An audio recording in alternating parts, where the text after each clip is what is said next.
or didn't he? But then another question I had was on when we read about Samson and him killing the lion. Oh, okay. So I don't know if I should go into that Okay. or wait. Okay. All right. So the first question. Hi there. I have books for you all.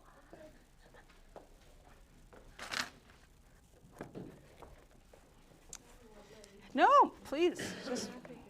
I know. That's why it's just fine. We're in week 5, or lesson 5, or I forget what page we're on. So the question was about the Nazirite vow on page 32, the question number 12, talking about refer back to the instructions for a Nazirite vow. How well did Samson uphold all that? So the Nazirite vow was in question 10, asked you to go back to Numbers in chapter 6, verses 2 through 6, and learn about the Nazirite vow. But we don't have to do that. I'll just tell you what it was. So a Nazirite vow is a vow. It was either made by a person on their own, voluntarily, I'm going to take this vow, or it could have been declared on you by God, which is what happened to Samson. And so a Nazirite vow had restrictions. You couldn't have anything to do with grapes. No wine, no grapes, no grape skins, no grape leaves. You know those Greek stuffed, yeah, you can't have those. Greek stuffed grape leaves, can't have those. You can't have grape juice. You can't have raisins in your bread. It's very sad. You also can't cut your hair.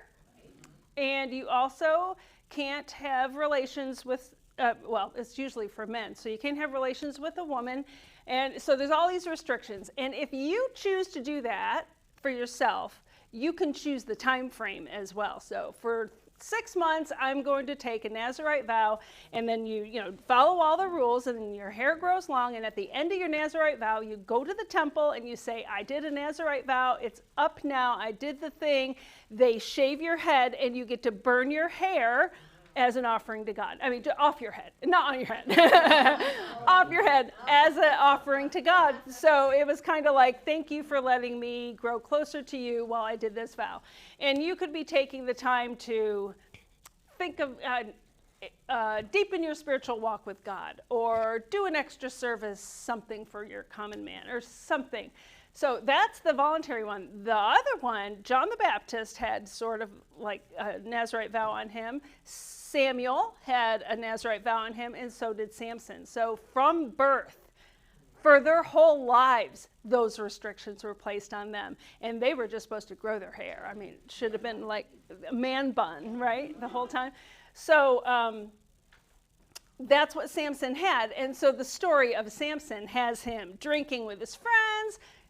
Yeah, I didn't read all that. That's where I missed the whole section, drinking with his friends. Yeah. So you can't go around dead. Dead, right? No dead bodies. I remember him going around any dead people except for then he killed the lion. Right, and that, So right. that was my next When he killed the lion, he went around a dead thing, and you're not allowed to be around dead things because that defiles your body. And right, right.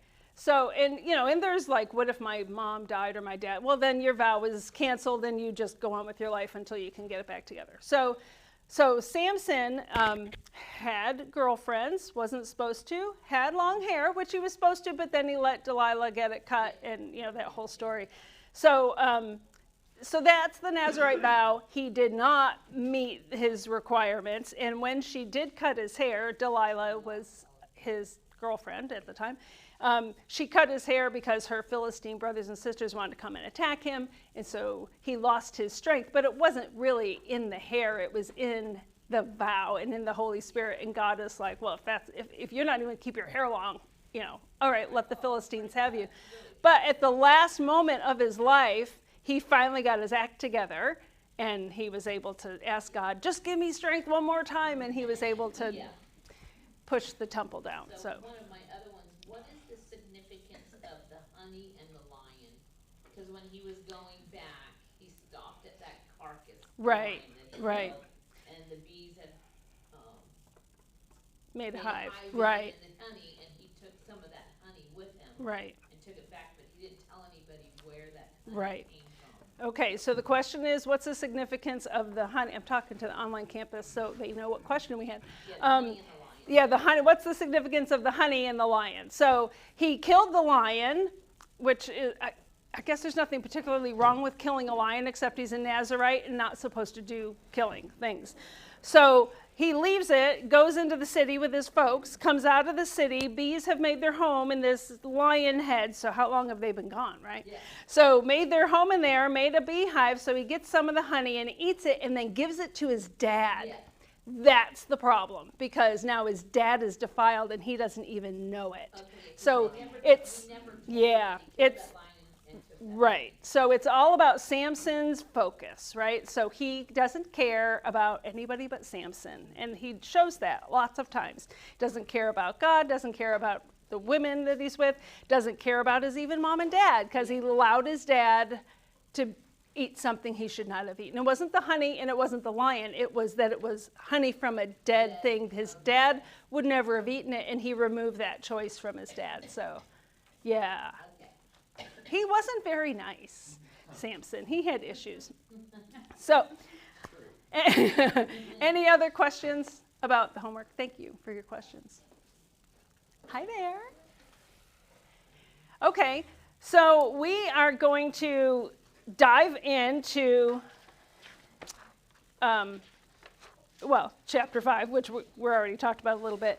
I just want to review. We talked about the judges and what they mean last time. So I just want to review and the cycle of the judges, and then I actually just want to talk about one that you didn't read. So for your homework, you read about Deborah and Jael and how the women were able to conquer the army because the woman killed the general instead of a man doing it, and it was this big thing. God called a man to go take care of this, and he said, oh no, I can't go without Deborah, she's my prophet. And so he goes, okay, but then you're not going to get the credit for this win. And so this woman gets this credit for the win, right? Cool story. So at the time when the judges start, Joshua has left, right? He went home, we talked about that, and he said, y'all can just do, you can worship whoever you want, but you should worship God. I think you should. And then the people in Israel were supposed to finish driving out the people that had been living there, because their worship of their gods was going to mess with the Israelites, and they wouldn't end up worshiping Yahweh, they would end up worshiping whatever god the people were worshiping. So they didn't finish driving out. You saw this coming, right? They did not finish driving out the people. They let them stay there. They did enslave some of them, which still isn't good enough. They should not have done that either. They should have just asked them to leave or pushed them out. So we have people living, Canaanite people living amongst the Jews, even in their homes, as servants in their homes and stuff. And so, as you might suspect, the worship of the Canaanites was super new and fancy, and so a lot of the Israelites went worshiping with them. So they would worship. You'll read in your Bible about a god called Baal. It's B-A-A-L, or you might see B-A-apostrophe-A-L. And he's the head god of the Canaanites. They had many gods. It's a polytheistic society. He was the storm god and the fertility god, and he's got all kinds of jobs, but he has other gods that take care of things. One of them is Asherah, who is... It says it's his consort, which it doesn't say it's his wife. So I think he had a girlfriend god. I don't know how that works. But the Canaanites would worship her as well, because she was a powerful goddess in charge of fertility. And so they would put in their front yard an Asherah pole, a big tall, I'm thinking it looks like a totem pole kind of thing, right? I don't know. I've looked it up and nobody knows. So an Asherah pole in your front yard, and so you would ask Asherah to please give me children and make my crops grow and make my livestock grow and give me all kinds of fertility. And Baal, you would have an altar to him, if you had enough money, in your front yard, and then your neighbors would come and worship Baal with you. And like we said last week, worshiping Baal, you would bring food and burn it on his altar, which is, Yahweh asked for that too. But Baal would also ask them, I don't know how they know this, but he would ask them to cut their skin, put piercings all over, tattoo their bodies in certain ways as an act of worship, which precipitated Yahweh's prohibition on piercings and tattoos was, I don't want you to look like you're worshiping Baal, so you're not having tattoos, you're not getting anything pierced. I want you to look not like the Canaanite people. I want you to look like Jewish people that look different. So the Israelites started worshiping these gods and ignoring Yahweh, and so Yahweh would send in, he'd notice that they weren't paying attention to him. He would pick one of the enemy nations that they were supposed to drive out, or even ones that were outside their neighborhood, and have them come in and start to oppress them and start to invade and take over with an army. And then the people, the Israelite people, would be like, God, what is happening here? We're your people and everything. And look what's happening. This is terrible. We think you should do something about this. And he's like, I told you I'd be your God if you obeyed me, and you're not. So this is what happens. And so he would have mercy on them because he's merciful. He would raise up a judge, and not a guy sitting behind a desk weighing in on judgments, but a military general kind of person who would go squash this army and get them back out. So the Israelites sinned against Yahweh by worshiping Baal or Asherah or whoever else happened by. He would send in an oppressing army, and they would be super mean to them. They would cry out to God. God would raise up a judge out of his mercy, and the judge would take care, through God, would take care of this army and push them back out again.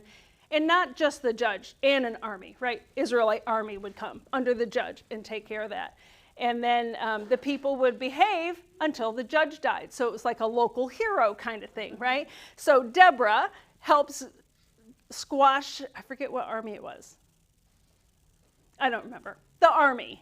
So Deborah and Jael, right, help squash that army. And they kill the guy. Hi there. Hello. And he... I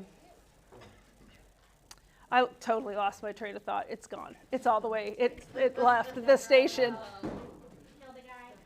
Squash the army. Squash. Thank you. Squashing the army. Squash the army. They would be good until that judge died, because as long as the judge was there, they felt accountable to his work or her work, as the case may be. So, do you need another book? David, do you need another book? Hi there. So that was this cycle of judges. On page 30 in your book is a picture of this cycle. And there's one here. So that's just the cycle I was just telling you about. And you can find it right in chapter 1. It outlines exactly what's happening.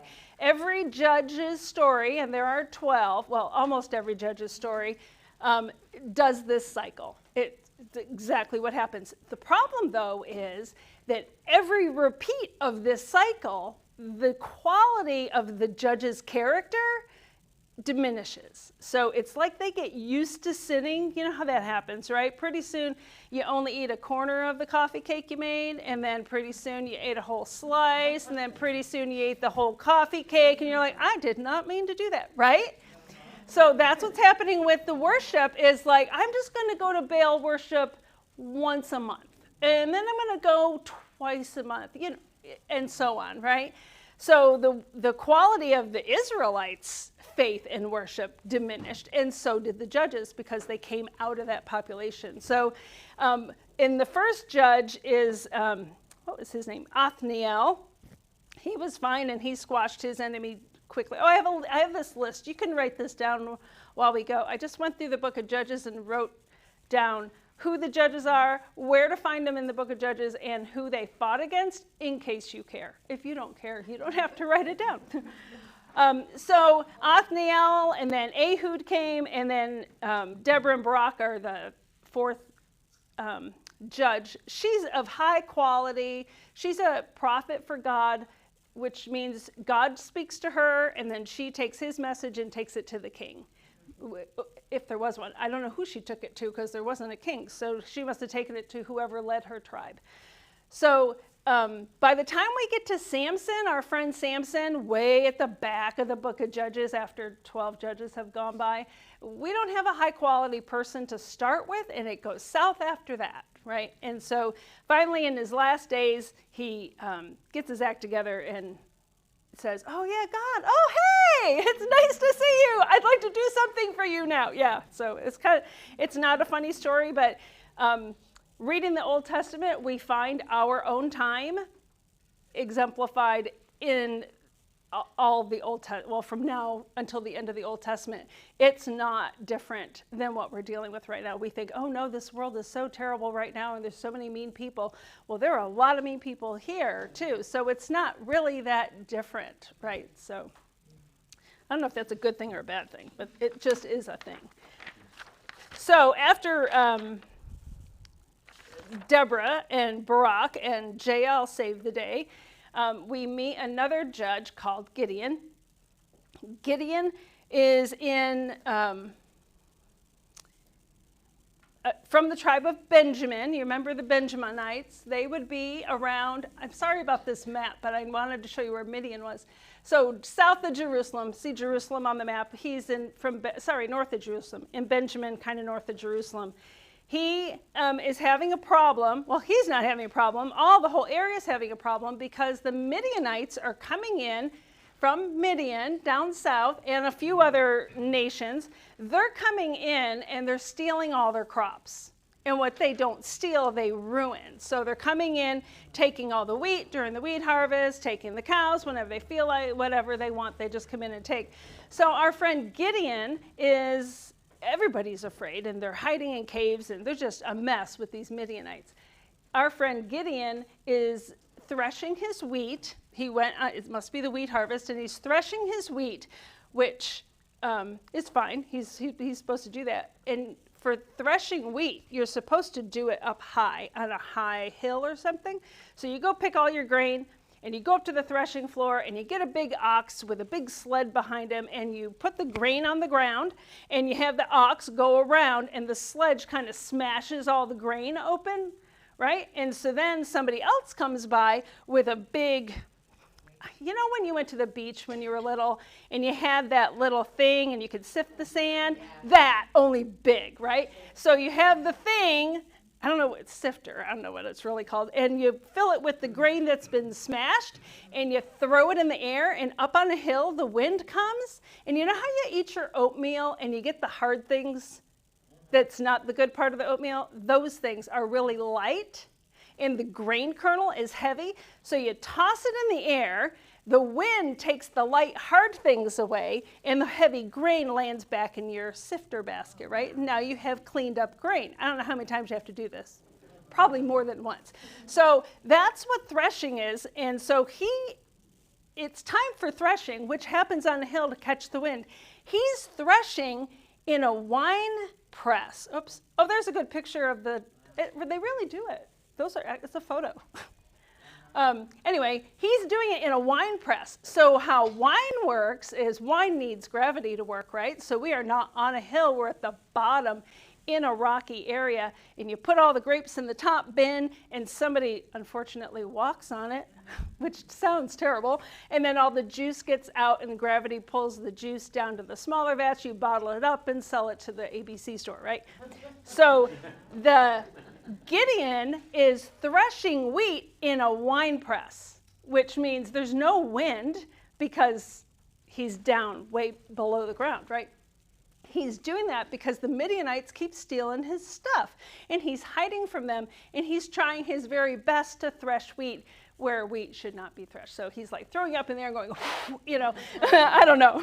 I don't know how he's doing it. We're not told, but I can't get the fan on or something. I don't know.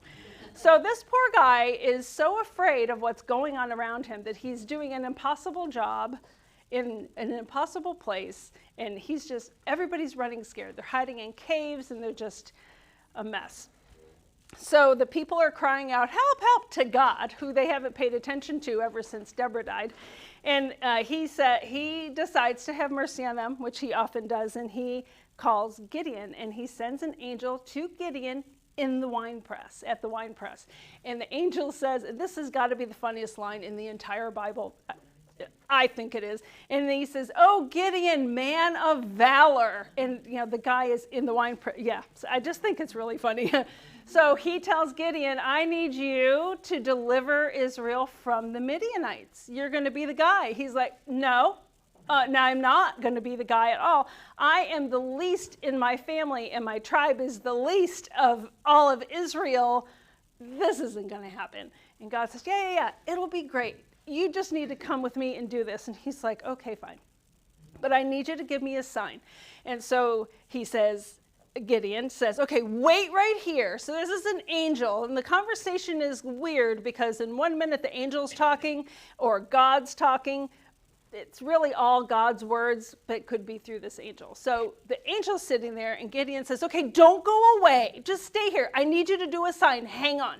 So he runs in the house or wherever and gets the fixins for dinner. And he brings it out to this angel, and the angel says, oh, okay, lay it on the rock for me. So he lays it on the rock. It's like meat and bread or what have you. And so the angel brings fire out of the rock, burns up the whole food till it's gone. And then he goes, how's that? Was that good? Was that a good sign? And Gideon's like, okay, I guess I'll go take care of the Midianites. So the angel gives him a test, and he goes, I want you to go to your dad's yard, which he ostensibly lives there, which is how they do things. I want you to go to your dad's yard. He has an altar to Baal in his yard and 2 bulls. And if you have 2 bulls, you're pretty well off because bulls are expensive. His dad has 2. Take the 2 bulls and pull down the altar to Baal and burn it all up. And Gideon's like, yeah, can I bring a friend? And he goes, yes, bring your friends. So in the cover of night, they sneak into his dad's yard, get the 2 bulls, pull the altar down. How big must this altar be, right? Pull the altar down, and then they burn up all the stuff and one of the bulls, and then they sacrifice the other bull to Yahweh. And yeah, so tons of money from his dad. His altar's all smashed to smithereens. And Gideon, I just don't think he probably slept all night, right? So tomorrow morning, his dad wakes up and he goes out to check on things or worship Baal or whatever he's going to do. And there's no altar there, and the bulls are dead. And his neighbors come by and they're like, your son Gideon did this. And he's like, I know, but what am I going to do about it? He goes, you need to kill your son Gideon. And he goes, his dad says, you know, it's Baal he made angry here by knocking down his altar. And last I checked, Baal's a god. So if Baal's mad at him, let Baal take care of him. So his dad just kind of short-skirted any altercation with his family. So Gideon passed his test. He did what God told him to do. And so God says, I need you to raise an army because we're going to go fight the Midianites. And there's tons of Midianites, and other nations came in to fight against them. So Gideon raises an army, puts out an all call to the neighboring tribes, and he goes, come help me fight this. So he gathers up, I have to look and see how many people there were. 32,000 people he gathered up for his army. That's pretty good for some guy that does stuff in the wine press. So he's got 32,000 guys against a huge Midianite plus army.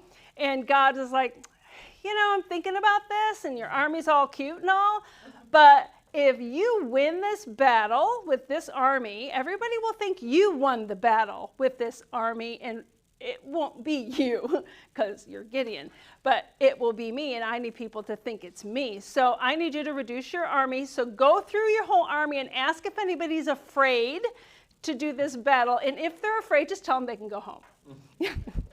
So 22,000 men decided home was better, so they left, and we're left with 10,000 men, and God is like, yeah, that's still too many people. Wow. I need you to cut that down just a little bit more. So he says, okay, he goes, take them over by the river, and we're going to just test them and see what happens. So everybody, tell them to take a drink out of the river. Anybody who gets down on their knees and laps like a dog does, or gets down on their knees and just drinks out of the river, put them over here. And anybody who goes to the river and scoops the water in their hand and drinks out of their hand, put them over here. So we end up with 9,700 people who get down on their knees and drink out of the river like a dog, And we have 300 people that scoop with their hand, and God says, yeah, the hand scoopers, we'll take the 300 of them and see what we can do. And Gideon's like, I'm sorry? There are lots of Midianite people. He goes, it'll be fine. It'll just assemble them, all 300 of them. It will be fine. So he gets their, I don't even know if it's a platoon, assembled, and he says, okay, this is what I want you to do. You're scared to death, and I need you to be okay with this. So you and a friend go over to the Midianite camp tonight when it's dark and just listen to their conversation. You don't do anything. Just listen to what they say. So he does. He gets his friend, and they go over, and they're listening in the bushes or whatever, and they hear this one guy tell this other guy, yeah, I had this dream. You know how bad these dreams are, right? I had this dream, and this dude called Gideon is going to come and destroy us. I don't know what that means. I don't know who this Gideon dude is, but yikes, that's not good. Well, Gideon is like, yes! And so he goes back to his 300-person army. He goes, okay, here's what we're going to do. Everybody get a trumpet. Everybody get a candle, a torch thing. Everybody get a clay jar. And I want you to light the torch, put the clay jar on the torch so you can't see the light, right? It's like the opposite of what Jesus tells us to do with our light in a bushel basket. Heck no, right? But we have to do it this way. So the torch, the clay jar, and the trumpet. He goes, we're going to sneak over to the camp, and when I say go, everybody's going to blow their trumpet, smash their jar, and then the light is going to shine from everybody's torch. So split yourselves into 3 groups, 100 over there, and 100 over there, and 100 with me, and we're going to go. So they go over to the camp, and Gideon, he knows that they're all assembled. He goes, and this is crazy, but he says, for Gideon and for the Lord. Because God can't be first. So for Gideon and for the Lord. And so they all blow their trumpet. They smash their jar. The light comes on. The Midianites freak out. God makes them kill each other in all this confused mess. And some of them start running away. And so Gideon tells, go get those guys. Don't let them run away. So all the running ensues and the battles ensue. And they end up winning, of course, because why doesn't 300 men win against, lots? Yeah, so they go and take care of everything. They put down the 2 princes. They eventually get the 2 kings from the Midianite kings that started all this mess. And yay, Gideon's the hero. Will you please be our king? Israel asks him. And he goes, no, I won't be your king. I don't want to work that hard or anything. So, but here's what I'll do for you. Everybody, because when you go in a battle, you get the spoils of the war. You get to go take all the stuff from the people that you just beat, right? So they got all this gold and stuff. So he goes, go get all the earrings that you got, just the earrings that you got from these guys, and bring them to me. So he melts down all the earrings that they brought him, and he made an ephod, which is like it's a worship garment. So it's melted down gold. I think it probably hung around his neck or was like a breastplate sort of situation. Builds this thing, puts it in the middle of the city of where he lives, and tells everybody to go worship it. Gideon, who just did this 300 army victory, who saw God not get him in trouble for the Baal altar thing. Yeah, okay, now I think you should worship my ephod. So it doesn't go well for Gideon. He just dies a normal death. But now he has 70 sons, 70 sons. I don't know how many poor women had to raise these boys. So they all are fighting about who gets to be in charge now that Gideon's dead. Even though he wasn't the king, we're acting like he was some big shot. And so the rest of his story is really about his sons messing with each other, and they end up killing each other, and just why? I don't know why. That's the story of Gideon. So he started out kind of okay, kind of a timid fellow, right? Because honestly, if the Midianite army came here, I'm not sure I wouldn't be hiding in a wine press threshing my wheat either, right? Not to pick on Gideon. But then God shows up and shows up and shows up, and he still turned his back on him and made up his own God out of the jewelry that he won from the Midianite army. So like I said, the character starts to go downhill. So you end up meeting all kinds of people in the book of Judges. There's this one judge who asks God for a victory, and he gets the victory, and then, before he got the victory, he asked God for a victory, and he says to God, and God doesn't like bargains because he makes you keep your end of it. He says to God, if you will give me this victory, when I go home, the first thing or person that comes out of my house, I will sacrifice to you. I mean, who does that, right? So he wins the battle, of course. He goes home. Who walks out of his house first? His daughter. And so he gives her like 3 months to go. I don't know what virgins do. She had to be a virgin, of course, but went and did whatever. They had a girl party for 3 months or whatever. He comes back and he kills her. It's just like these judges. It's like, what are you thinking, people? So anyway, I wouldn't read the book of Judges on a dark, stormy night because it's not very friendly. But you can see the spiral of the quality of the people, right? And there's other horrible stories that you can or cannot read. It's up to you. Any questions about the Judges or Gideon? He's just kind of sweet, sort of. It's a little bit stupid. So after the book of Judges is the book of Ruth, which happens during the time of the Judges. It says so right in the very first verse. During the time of the Judges, there's this big story. So we're going to talk about her. Oops, I went too far, sorry. So during the time of the Judges is this wonderful story about Ruth. It's really a story about God and about, Ruth ends up being one of Jesus's grandmothers in the Gospel of Matthew. You can read about her. Well, you just see her name there. There was a famine in the land, and in the book of Deuteronomy, before they went into the promised land, God set up what was going to happen. If you obey me, God, if you obey me, 10 Commandments and all that stuff, I will bless your socks off. I will make you the most popular people on the planet. Everyone will want to come in to Israel and be part of you, and you should let them. You should have everybody that wants in to be in.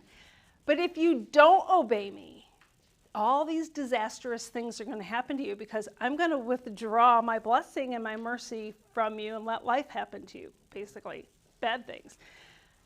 So, famine is one of those things that he says, I'm going to dry up the sky. He'll say, I'm going to dry up the sky. It won't rain. The story about Elijah is about, a little story about Elijah is about God doing this. They were sinful. The Israelites were sinful, and he withheld the rain, and there was a big drought. So something like that is happening in Israel. And this man called Elimelech decides to move because he doesn't want to live in a drought because it's terrible to not have any food. So he picks up his family, well, his wife, Naomi, and his 2 sons, and their names are Mahlon and Chilion, and moved to Moab, which I'm going back to this map just for a quick minute.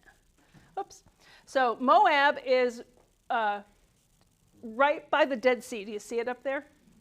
So Moab is a not favored nation in God's eyes. They've done many very not friendly things to the Israelites. So back in the book of Genesis, we didn't talk about this very much when we did the book of Genesis, but there is a story about Sodom and Gomorrah, right? And so God is going to destroy them because they're super evil and they don't take care of the poor people and stuff. And so Lot, Abraham's nephew Lot, remember when Abraham left his home and he was supposed to come alone, but he kept bringing his nephew Lot with him. Well, Lot's with him. He lives in Sodom, and the angels come to destroy Sodom, and Abraham's like, oh, my nephew Lot. And they're like, we'll get Lot. So they go get Lot, and they help Lot get out of town, right? And so on their way out of town, Mrs. Lot looks back, and she's not supposed to, and turns into a pillar of salt. You could read all the commentaries you want about what that means. Nobody knows. I don't know.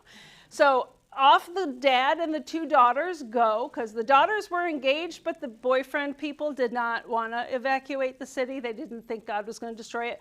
So Lot and his 2 daughters head out of town with the angel, and it's so funny because the angel said, go up into that hill. And Lot says, yeah, but we're really tired. And we want to just stay in this little town right here. Isn't that fine? And angel's like, is this fine? And God says, okay, let them stay. So they stayed. That was one of the cities that was supposed to be destroyed. Sodom and Gomorrah are only 2 of 5 cities that were supposed to be destroyed.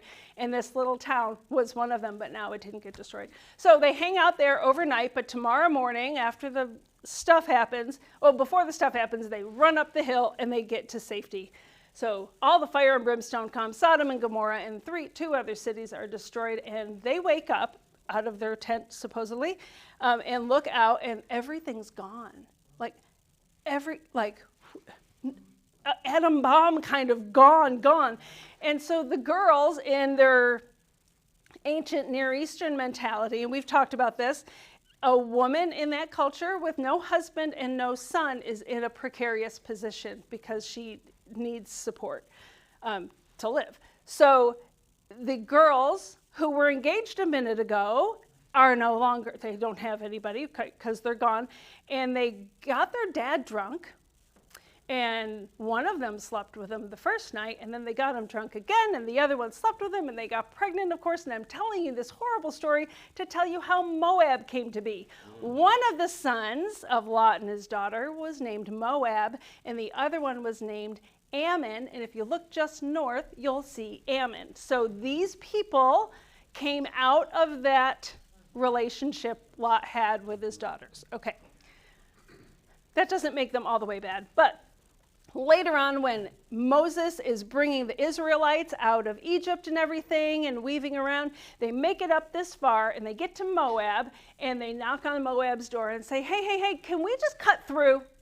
2 million people, right? Can we just cut through?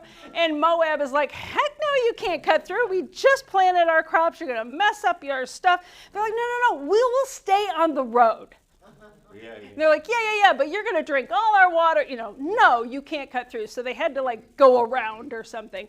Well, God keeps track of such things because God totally would have provided food and everything, but they don't know God very well. And then later in the book of Numbers, there's a story about Balaam and his donkey. Maybe you've heard of it. It's the funniest story in the entire Bible. He is approached. Balaam was a prophet of maybe he's faithful to Yahweh, maybe not so much. Do you have enough money for me to be faithful to Yahweh? I don't know. So the king of Moab comes to him. His name is Balak. He comes to Balaam. He goes, hey, I heard you like prophesy curses and blessings over people. There's some people I need you to curse. And Balaam says, yeah, the Israelites, right? I'm not allowed. I can do all kinds of things, but I am not allowed to curse Israel. God will like. It won't be good. So they went away and they sent a bigger entourage to convince him to do it. And so Balaam goes for it, and he's thinking the whole way on the way to curse these Israelites, well, I'll just look.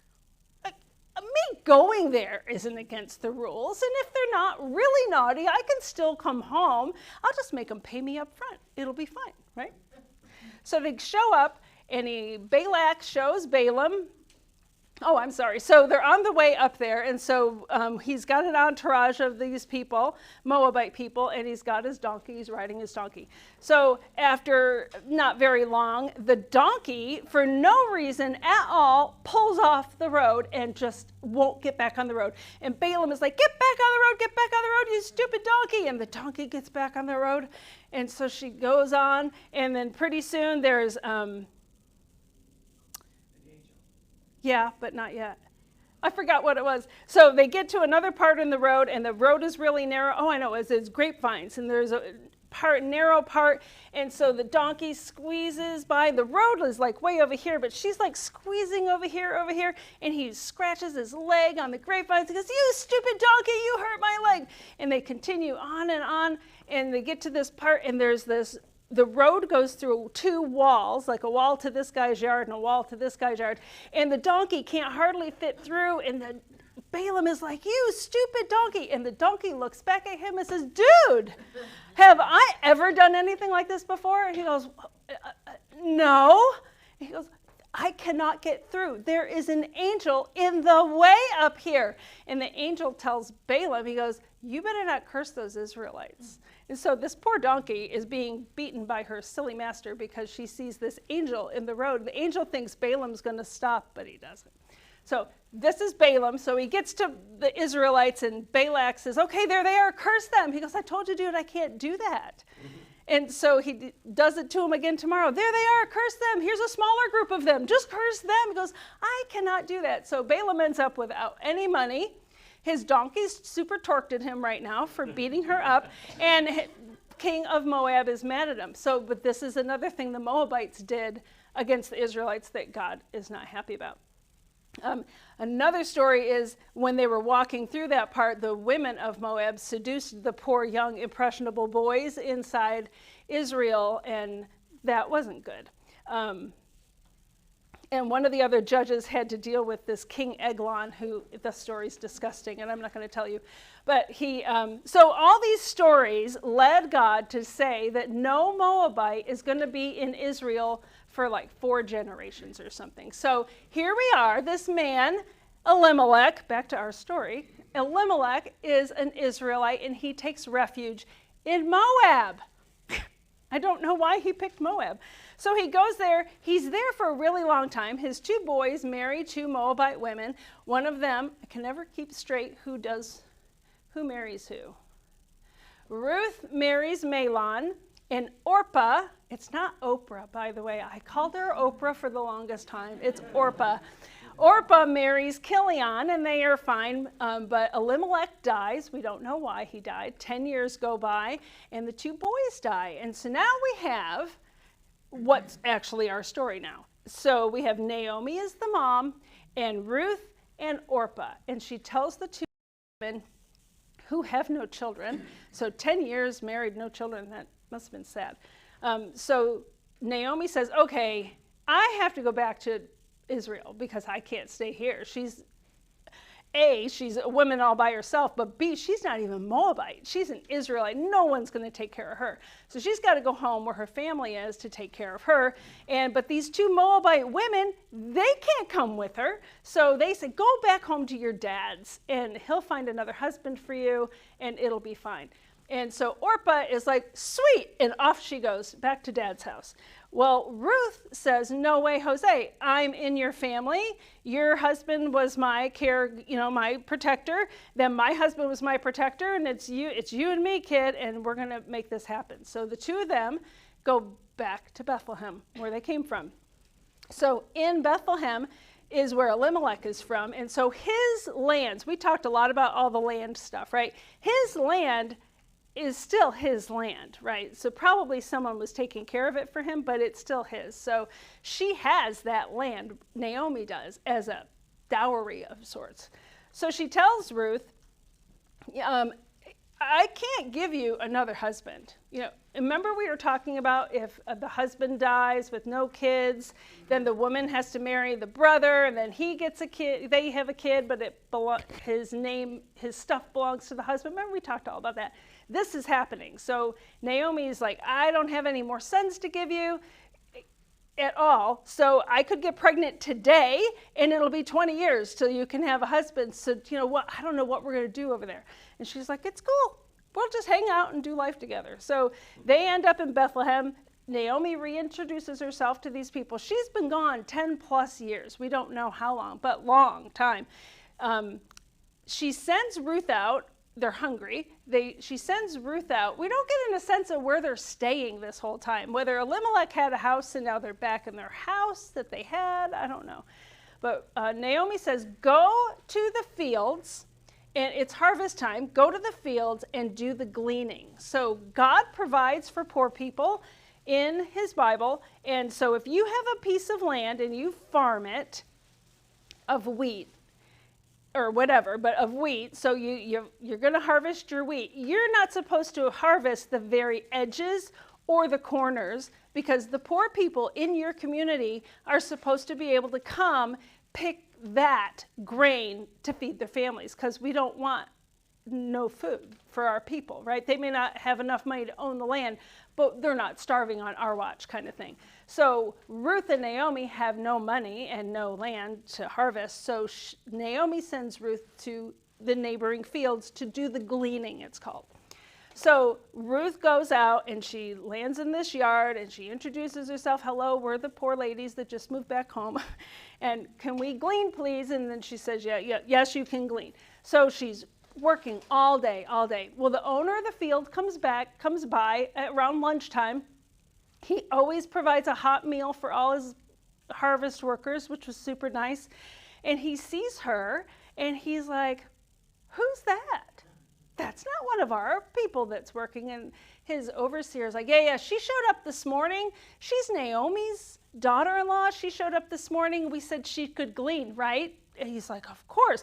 Ask her if she wants some lunch. So he brings her over for a hot lunch, and she eats her, thank you so much. She eats her hot lunch.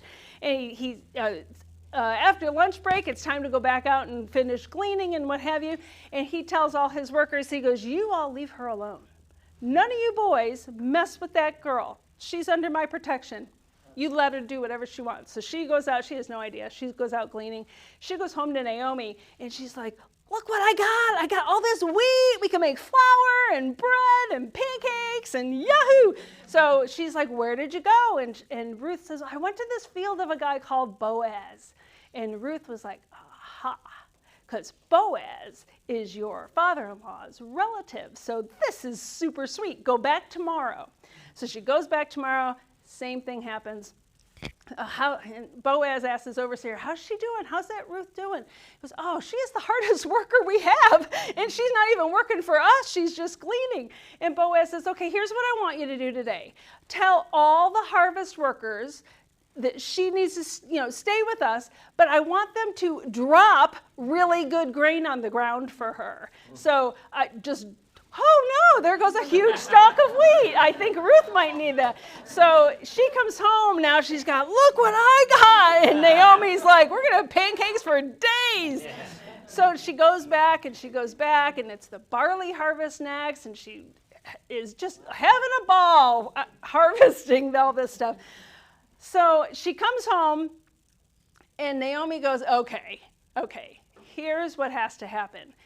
Tonight, it's the threshing time. We know what threshing is. So Boaz is at the threshing floor, because once your grain is threshed, it's expensive, right? So once it's threshed, you protect it. You stay there, you guard it. So all the owners are up there guarding. Apparently they have a big wild party up there because it's the end of the harvest. So he's up there, and Naomi says to Ruth, okay, put on your best dress, do your hair up nice, put on some perfume. I kid you not, these words are in the Bible. Put some perfume on and go to the threshing floor. Wait for Boaz to go to sleep. When he's asleep, uncover his feet and lay down at his feet and just do what he tells you. And she's like, okay. And so she shows up at the threshing floor. All that stuff happens. She uncovers his feet. What happens when you uncover your feet? You get tickled, so you wake up, right? So she uncovers his feet, and she lays down, and he's looking. And now, to be perfectly blunt and honest, prostitutes do frequent the threshing floor. So he's just like, who is that? And she goes, it's me, Ruth. And he's like, oh, no. And so he goes, what are you doing here? And she says to him, I want you to spread your covering over me. It's actually a marriage proposal.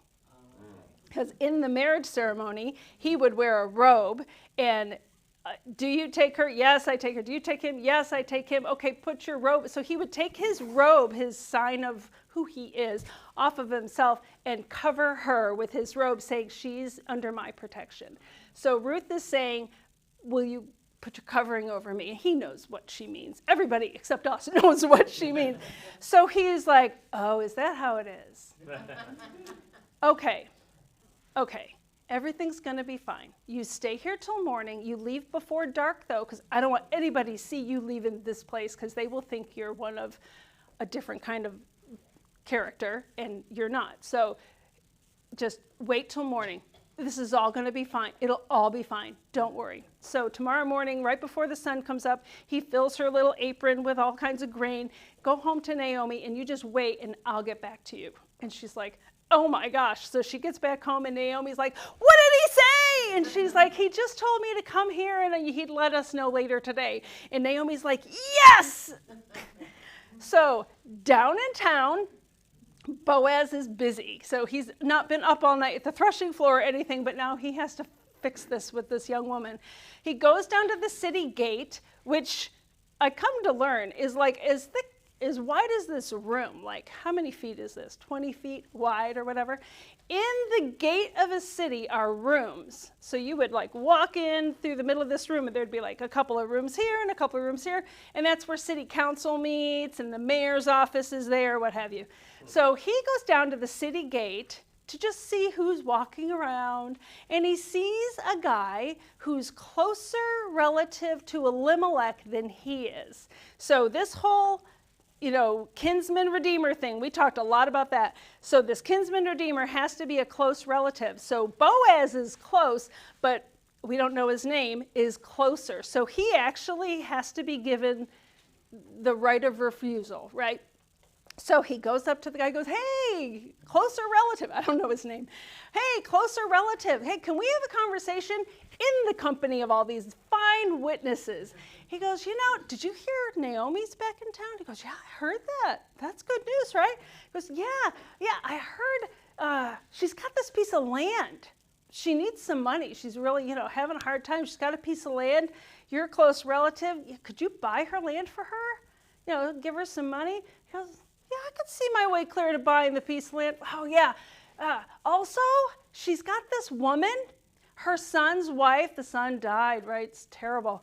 And so the Levirate thing has to kick in, and we got no brothers, but we have you. Will you marry Ruth and give her a son for the name and ba-de-ba? And he goes, I don't know about that, because half of his stuff is, so the son, if a son got born, the dad would have to split his inheritance now with this boy who leaves the family back to Elimelech's family, and all his other sons would get a shortcut, right, of an inheritance. So he's like, yeah, I don't think I could see my way clear to that. He's like, so you're refusing? Is this what I'm hearing you say? You're refusing? And so to officially refuse such a request, you take off your shoe and you give it to the guy. I don't really know if he walks around 1 foot, 1 shoe all the rest of the day. So he hands Boaz his shoe. It's in the Bible. I promise I'm not making this up. And Boaz is like, okay, did everybody hear that? He refused the land. He refused the girl, right? We all heard that. And they're all like, yep, you're next, Boaz. Will you take him? He goes, by golly, I will. So he goes over to Naomi's house. Hello, I would like to marry Ruth. I would like to buy your land and make you rich again, and you can live with me, and it'll be awesome, wonderful. And next thing you know, Naomi, who lost everything, her husband, her sons, no grandbabies, just lost everything, now has the most beautiful daughter-in-law. Well, she's had the beautiful daughter-in-law, has a wonderful son-in-law now with Boaz, who keeps everybody together, and they have a little boy called Obed. So Obed, and Naomi is just like, does anybody have grandchildren? It's just like the greatest thing. So Naomi's, carrying around the boy all over the place and also happy. So Obed grows up and has a son called Jesse. And Jesse grows up and has a son called David. And David is going to be the king of Israel, who you're going to actually read about next week. So that is a story of Ruth. It's only 4 chapters. You can read it in like 15 minutes, and it took me half an hour. So, I want to continue just a little bit and get us up to where your homework's going to pick up with King David. And just a quick reminder that we won't be here until 7 o'clock next week, right? Because the baptism of our friends at Central Pasco Girls Academy and the Les Peters Girls Academy are coming to be baptized, right, at 6:30 in the sanctuary. And then right after that, take about 30 minutes. Right after that, we'll come right back up here. But our time will be shortened, so I want to just get us a little talk about what we would talk about next week. So the book of Judges closes, and then the book of Ruth is just there, right? It's just this wonderful story, but it's helping to flesh out Matthew's genealogy, because she shows up in Matthew's genealogy, Ruth does, along with Rahab, who we talked about, and Bathsheba, who we haven't talked about yet, but we will next week, and Tamar, we talked about her too. So all these women in Matthew's genealogy are all right here. We're talking about them. So that book closes, and then we enter into the books of 1st and 2nd Samuel, and then the 2 Kings books, 1st and 2nd Kings, and then 1st and 2nd Chronicles, and all the prophet books, except like 2 of them, all happen in next week's lesson. So it's like, you don't have to read hardly any of what I just said, but I mean, there's just says what you should read. But so if you're thinking about the Bible and all the books in the Old Testament, probably half of them occurred during the time of the kings. And it's just all how the kings were not good and all that stuff. We'll talk more about that next week. But after the Judges closes, Samuel is born. His mom can't have any children, and Hannah is her name, and she asks for God for a little boy, and she says, I'll give him right back to you. I just need a little boy. And so he gives her Samuel, and as soon as he's weaned, like 5 years old or something, she gives him right back, and he's raised in the temple with the priests. And so it's about him, the story, Eli is his priest that pretty much raises him, and Samuel's sleeping one night, and he hears somebody call his name, and he gets up out of bed, and he runs over to Eli's bedroom and goes, yes, Father, what do you need? And he knows it's not his father, but that's what he calls him. Yes, Father, what do you need? And Eli's like, I didn't call you. Go back to bed. He goes, okay. And a little while later, calls his name again, and he's like, huh. So he runs over to him, yes, Father, what can I do for you? And he goes, I didn't call your name, boy, go back to bed. And he goes back to bed. It happens again. He runs over, and Eli goes, oh, I know what's going on here. God's calling you. It's not me. It's really Dad calling you. So God wants Samuel to be set apart for him and to help him find a king, be a judge for Israel, I think. I can't even remember the details of what God said to him. But he calls Samuel to be his guy. So Samuel runs around the countryside when he grows up, being God's guy, and he's kind of a prophet, kind of a judge, kind of a priest. He's this mishmash of duties, and God and the people around him are falling apart. The judges are a mess. They were a mess. We're in a terrible situation. The people look around them, all the Israelite people look around them, and they see the Canaanites and the Moabites and all the other people, and they're like, they're doing fine. They have a king they can go talk to and do their grievances with. We get stuck with our tribal leaders, and this dude Samuel comes by every once in a while, but we are miserable. We want a king. And Samuel communicates this to God, and God is like, they don't want a king, because a king will take your sons and put them in the army. I'll take your daughters and make them work in the bakery in the castle. He'll take all your crops. He'll take all your servants. You do not want a human king. And they're like, but we just do. And God's like, oh, okay, then have a king. So he sends Samuel. He goes, okay, I picked out the perfect king for these people. So Samuel, I want you to go find him. His name is Saul. Go find Saul for me. So Samuel goes hunting for Saul, not really finding him. Saul, on the other hand, is from the tribe of Benjamin. He's a good Jewish boy, and he is out because his dad's donkeys got out, and he's looking for them. So he and his buddy are traipsing the countryside looking for his dad's donkeys, and they go, the friend says to Saul, hey, I think there's a prophet that lives in this town. Let's go ask him where the I think this is so funny. Let's go ask him where the donkeys are. So they go knocking on Samuel's door, and he's not home. And the girl walks by and goes, is the prophet here? And they're like, yeah, he's up there doing the sacrifice. Go see him. So he goes up to go see Samuel. He says, hey, Samuel. And God had told Samuel, there's going to be a guy coming by asking you where his dad's donkeys are. he's your king. Samuel's like, oh no. So Saul finds Samuel, and Saul says, hey, have you seen my dad's donkeys? And Samuel's like, no, but do you want to be king? So he says, seriously, he says, God has chosen you to be the king. And so Saul is like, sorry. So he goes, I guess Samuel goes to his dad's house, and he goes back, and they're going to have the big coronation ceremony. So everybody shows up. Our first king, right? We're all super happy. And so Samuel's introducing him. He goes, he is everything you want in a king. He is tall and handsome. All that, and he's going to be your king.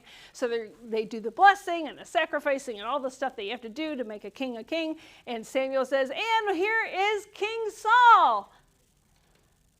And he doesn't show up. He's not there. He's like, I know that guy's around here somewhere. He goes, and here is King Saul. Go find Saul. And so his servants go looking for Saul, and they bring him out. And he's like, where were you? And Saul goes, I was in with the baggage. I don't want to be the king. He goes, this is your new king.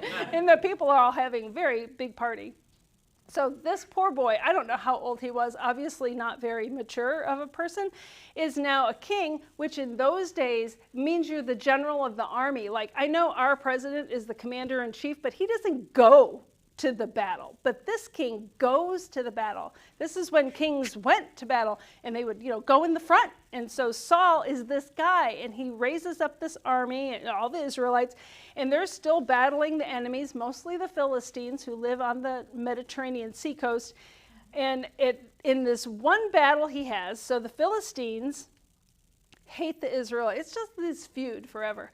The Philistines, they're having this battle, and Saul is losing the battle, and he says to the priest, he goes, go get the Ark of the Covenant. It's over in Shiloh, where they're keeping it for a while. Go get the Ark of the Covenant and bring it here. That's what's missing. We need the Ark of the Covenant. So they run and they go get it and they bring it back. And Saul's like, yes, now we're going to win the battle. No, they don't win the battle. So, because God is not a lucky rabbit's foot is why. And so the Philistines capture the Ark of the Covenant and take it back to their cities with them. And they put it in their temple of their god, Dagon. That's the god's name. And so overnight, the Ark of the Covenant is there, and the big statue of Dagon is there. And in the morning, the statue is fallen over on its face. And the Philistines walk in, and they're like, that's not supposed to happen. And they put the statue back up again, and they're like, okay, must have been an earthquake or something. So tomorrow morning, they go back into the temple, and they're like, now Dagon's hands are off, and his head is off. And the Ark of the Covenant is just fine. And they're like, somebody else's turn to have the Ark of the Covenant. So every Philistine city this Ark goes to, people break out in sicknesses and boils and horrible things happen.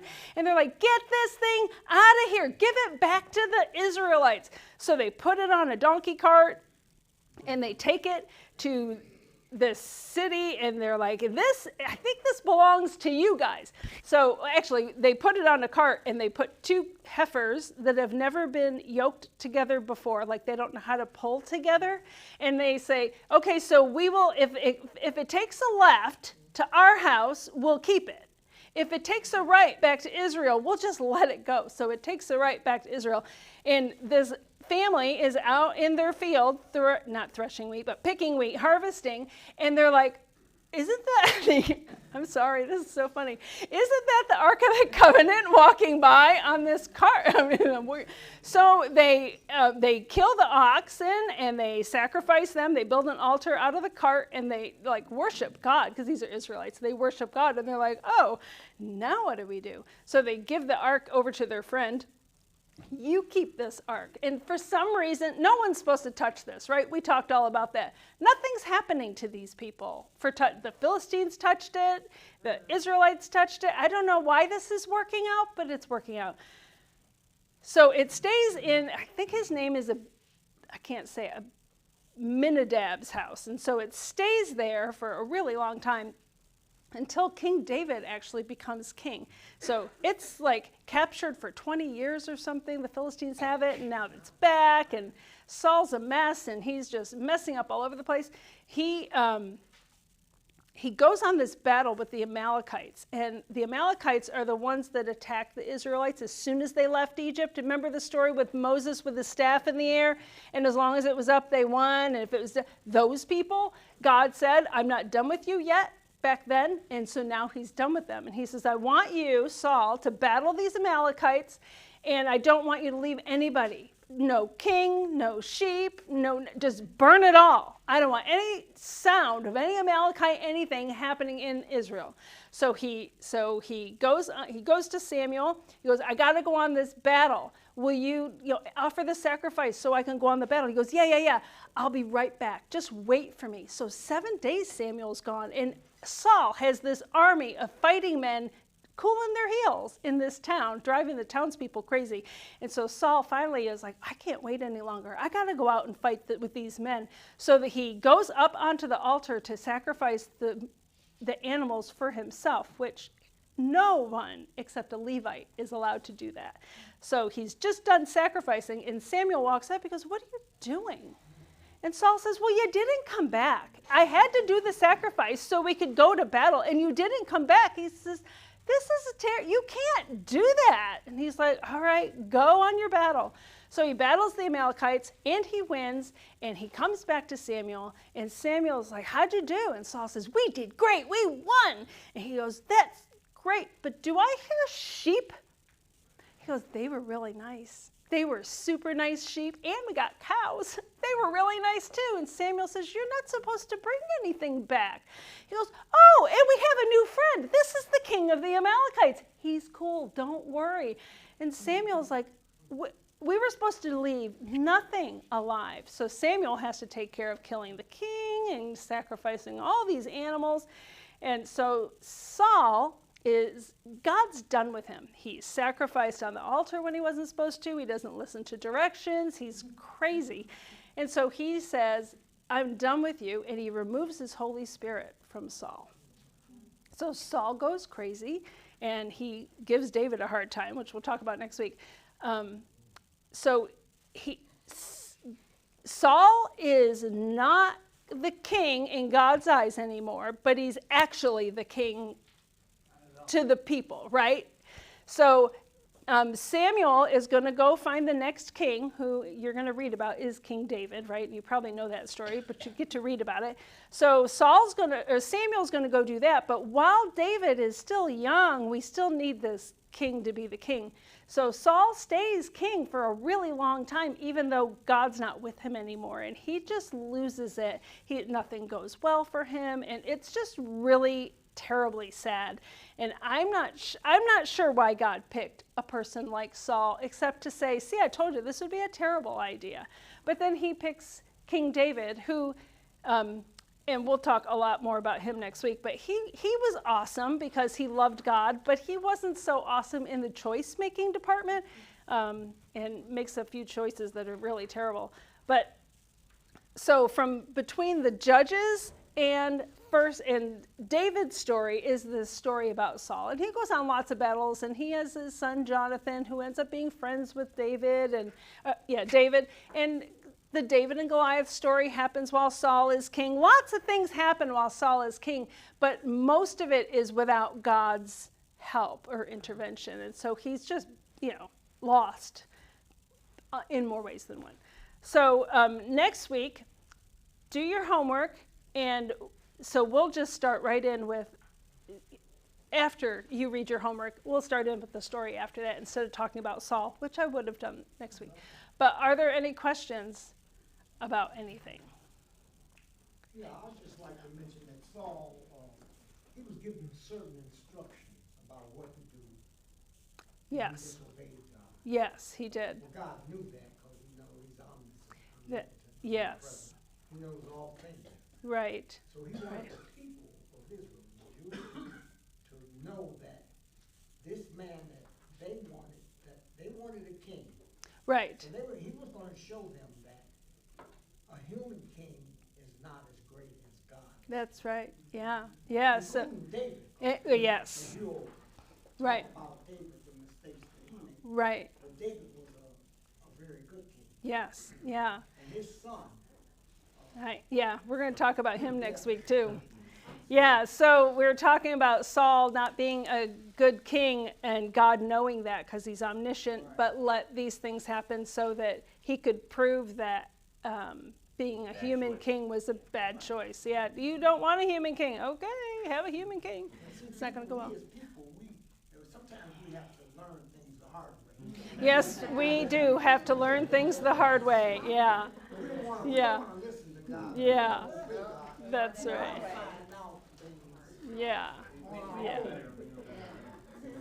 So next week we're gonna like talk about hundreds of years of time. So we're officially speeding up next week, and we're going to talk about David and Solomon and who comes after them, and as far as we can go. And so after the baptism is over, I don't want anybody like running in the halls, but come up as soon as you can, because it's going to be after 7 till we get up here probably. But we will do the best we can, and what we don't finish talking about next week, we'll just push to the next. We'll all catch up with ourselves at some point.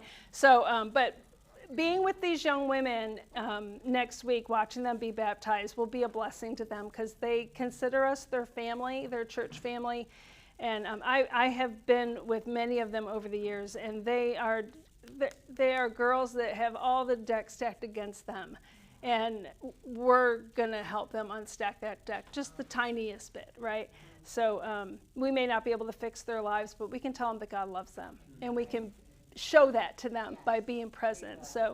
I hope you have time to do that next week, because they're shocked that church people will go to them. We're there several times a week, every week, week in, week out, and they're shocked that we even want to go hang out with them. They're precious. So I thank you for letting me tell you about them. But if there is nothing else, then we'll be done. Okay. Oh, yes, Evan. Lynn, I like the way you'll say something. The Bible has a couple verses to explain something. You catch it like real, like detail. Yeah. You said, here comes the Ark of the Covenant, and the way you say it. So she's illustrated. Yeah. Oh, well, thank you. I appreciate that. Yeah. Thank you. I appreciate that. The illustration is what people can relate.